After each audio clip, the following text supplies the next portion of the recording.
हर हर महादेव। जय जगदम्बे, जय महाकाली। अब दुर्गम कार्य करके व्यक्ति संसार से जब विरक्त होता है तब सबसे ज़्यादा शक्तिशाली हो जाता है। कहते हैं यहाँ कोई चाहत नहीं रहती, चाह गई चिंता घटी मनवा बेपरवाह, जाको कछु नहीं चाहिए वही शहंशाह। तो शिव को कुछ भी नहीं चाहिए होता।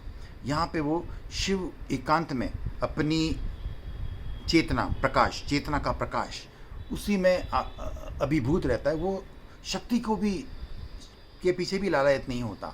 उसका इतना विरक्ति, वैराग्य, समर्पण और ध्यान देकर शक्ति स्वयं उसके भीतर प्रकट होती है, उसके भीतर आ जाती है, शक्ति स्वयं आ जाती है।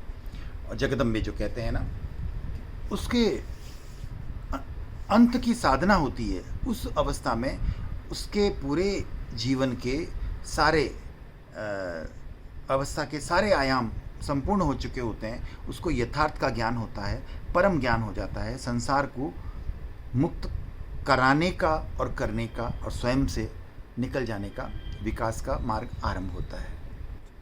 हम किसी भी कार्य को करते हैं, उसको पूर्ण करने के बाद उसकी पूर्णाहुति होती है, संपूर्ण होता है। और उस संपूर्णता के बाद प्रकृति स्वयं को पुनः लयबद्ध करती है। पुनः लयबद्ध मतलब फिर से रीस्टार्ट करती है। प्रलय का अर्थ भयानक नहीं होता, प्रलय का अर्थ होता है कि पुनः लयबद्ध।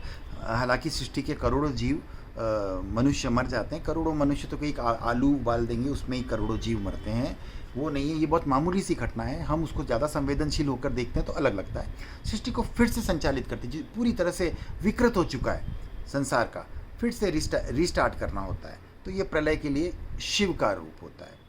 ब्रह्मा विष्णु महेश। ब्रह्मा का मतलब होता है जनरेटर, जो जनरेट करता है, क्योंकि सब कुछ पहले से है, नया कुछ भी नहीं किया जाता, जनरेट है।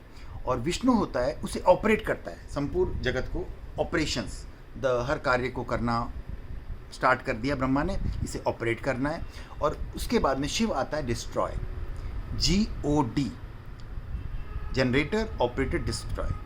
ये साहित्य, ये हमारा कोड नालंदा तक्षशिला विक्रमशिला से ज्ञान मार्ग से विदेशों में गया है शब्द। जीसस क्राइस्ट भी भारत आकर ज्ञान लिया। वो लोग छुपाते हैं, लेकिन सत्य कब तक छुपाओगे? आर्टिफिशियली इंटेलिजेंसी और इन सब से सब पता चल जाएगा अभी। शिव अपने जीवन के अंतिम क्षणों में संसार को देखते हुए सिस्टमेटिक तरीके से, जो कहते हैं कि प्रत्येक जीवों को मुक्ति के मार्ग पे खींचते हैं। मोक्ष, शिव शाश्वत मोक्ष है, ऊपर की तरफ लाने का, जगत का कल्याण, सर्वोच्च भावना, उच्चतम भावना। शिव एक ऐसी ग्रेविटी है, जब शिव अपनी तरफ खींचेगा तो एक सबसे नीचे का जो जीव भी होगा वो भी विकसित होगा। वो अपने अपने लेवल में जो जहाँ होता है वहीं से उसकी यात्रा होती है, सब ऊपर की तरफ खींचते हैं। जब शिव का जब ज्ञान, उसके अंदर जब शक्ति समाहित होती है, जब शिव और शक्ति जब एकत्रित होती है, शिव अपने जीवन के, शिव का मतलब होता है कि हम अपने अंतिम आयाम में होते हैं, हमारे कुछ कर्म बाकी रह जाते हैं। कुछ कर्म जब बाकी होते हैं, कुछ कर्म का अर्थ होता है कि वो हमारे शरीर के साथ जुड़े होते हैं, जैसे कि सांस लेना है, देखना, करना, विकार जो भी होता है, उन चीज़ों का मंथन होता है। उस वक्त महाकाली की ऊर्जा उत्पन्न होती है शिव के भीतर। वही शिव और शक्ति के महाकाली की ऊर्जा उत्पन्न होती है। महाकाली के भीतर ज्ञान उत्पन्न होता है।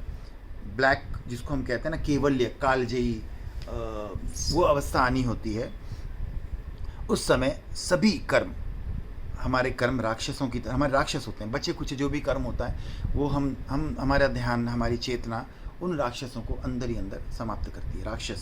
राक्षस का अर्थ होता है कि हमारे मन में होता है ना, क्रोध, अभिमान, वो हमारे सब मस्तिष्क से जुड़े होते हैं। तो मस्तिष्क का मतलब होता है कि मुंडमाल। तो सारे काली के जो मुंडमाल है वो सिंबॉलिक है, सांकेतिक दृश्य है। ये संकेतों से समझाया गया है कि सारे राक्षसों का वध किया। और एक राक्षस, हम एक अच्छा काम करते हैं तो हमारे अंदर आता है, हाय मैंने अच्छा काम किया, तो ये भी नहीं सोचना, नेकी कर दरिया में डाल। हम उस पर भी कर्म बंधन कर लेते हैं। पुण्य करते वक्त नया कर्म बांधना भी एक तरह से रक्त बीज को जन्म देना, एक नया राक्षस उत्पन्न हो गया। तो उसको भी नहीं होना चाहिए। कर्म काटने के दौरान नया प्रतिबंध भी नहीं होना चाहिए। प्रतिबंध ना, नया कर्म ना बन जाए। तो इसके लिए नीचे एक चषक होता है, रक्तपात्र, चषक, जिसको हम खप्पर भी कहते हैं, उसको नीचे रखने का ये अर्थ होता है कि हम काम करें उसमें प्रतिबंध, सारा खून उसी में टपक के गिरता है। इसको हम इस दृष्टि से देखेंगे। नीचे की दृष्टि से देखेंगे तो बहुत भयानक बन जाएगा, विकार हो जाएगा। और उसके बाद में जो शस्त्र होता है उसके ऊपर आंख बनी हुई होती है, उसका मतलब विवेक की आंखों से, तीसरी आंखों से आपने ज्ञान की दृष्टि से अपने शत्रुओं का नाश किया। और हम कर्ता भाव से भी मुक्त हैं कि अब हम कुछ भी करने वाले नहीं हैं, जो हो रहा है सब हो रहा है। कर्ता भाव के लिए क्या होता है, हाथ होते हैं, तो हाथों की स्कर्ट पहनी हुई होती है महाकाली ने। और जब कर्ता भाव से मुक्त होते हैं, ज्ञान उत्पन्न होता है, फिर हम देखते हैं कि महाकाली का एक पैर शिव के ऊपर चला जाता है। शिव का मतलब होता है ज्ञान और सिद्धशिला, परम तेजस्वी, केवल्य, केवल की अवस्था। एक पैर शिव के ऊपर, जैसे ही पैर शिव के ऊपर आता है, काली का जबान बाहर निकलती है। शिव का मतलब ज्ञान, जबान का मतलब होता है ज्ञान, ज्ञान केवल्य। काली का मतलब केवल्य ज्ञान उत्पन्न होता है, ज्ञान होता है।